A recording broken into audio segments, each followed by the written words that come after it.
ओम नमस्ते जी। आज भगवान श्री कृष्ण के जन्मोत्सव पर सभी भारतवासियों एवं उनके भक्तों से एक प्रश्न करना चाहता हूँ। यह प्रश्न श्री कृष्ण को अनुचित रूप में प्रस्तुत करने के उद्देश्य से नहीं, वरन उनके सत्य एवं पावन जीवन चरित्र को वास्तविकता की कटौती पर प्रस्तुत करने हेतु ही है।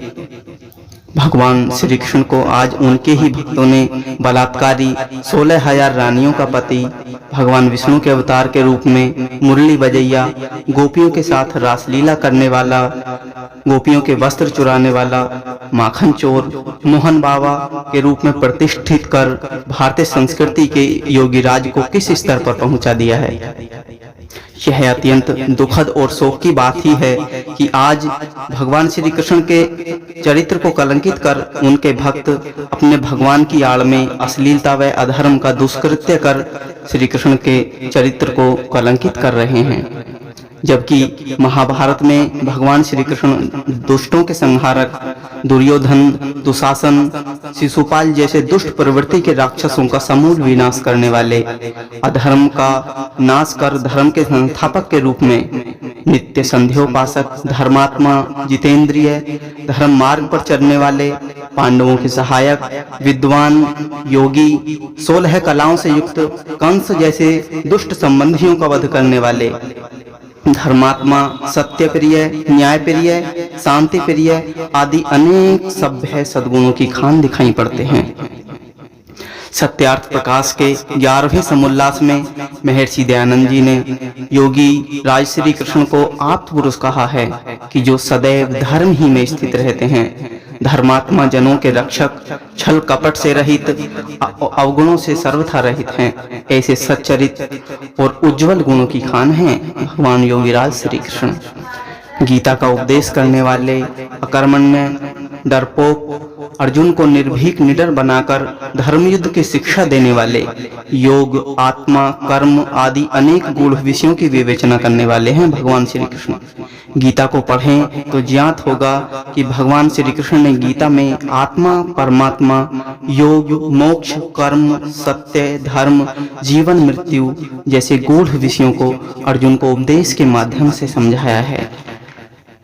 लेकिन आज उनके ही अंध भक्तों ने उन्हें माखन चोर बना दिया।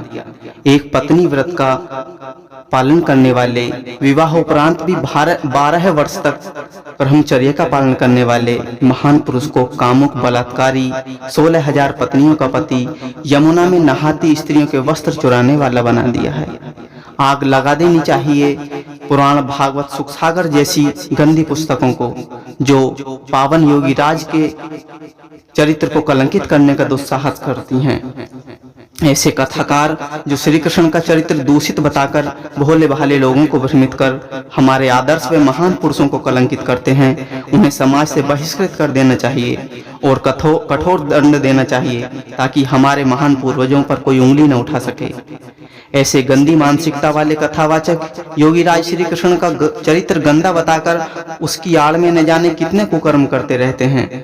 श्री कृष्ण के जीवन की उन घटनाओं का वर्णन नहीं करते जो हमें वीर, धर्मात्मा, चरित्रवान बनाती हैं, बल्कि जानबूझकर ऐसी ही प्रक्षिप्त व अनर्गल वचनों को सुनाते हैं जिससे भारतीय संस्कृति के आदर्श पुरुषों का नित्य प्रति अपमान होता रहे और उनके बदले हम उन्हें सुख सुविधाएं प्रदान करते हैं, उत्तम भोजन और धन की व्यवस्था कर उन्हें बढ़ावा देते हैं ताकि वे इसी प्रकार हमारे पूर्वजों को दीनहीन, चरित्रहीन बताते रहें।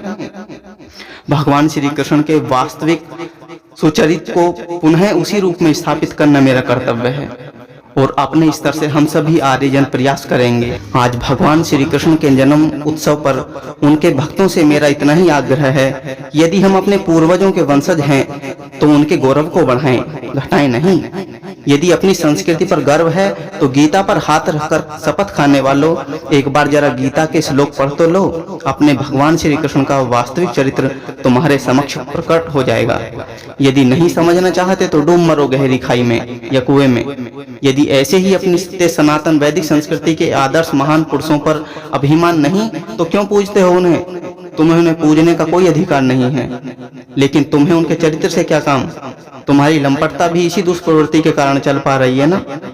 समझ जाओ भारत के निवासियों, जो तुम इसी प्रकार अपने पूर्वजों का अपमान करते रहे तो वह दिन दूर नहीं जब तुम्हारा नामो निशान शीघ्र विदेशियों अथवा विधर्मियों के कारण नष्ट हो जाएगा। वंदे मातरम।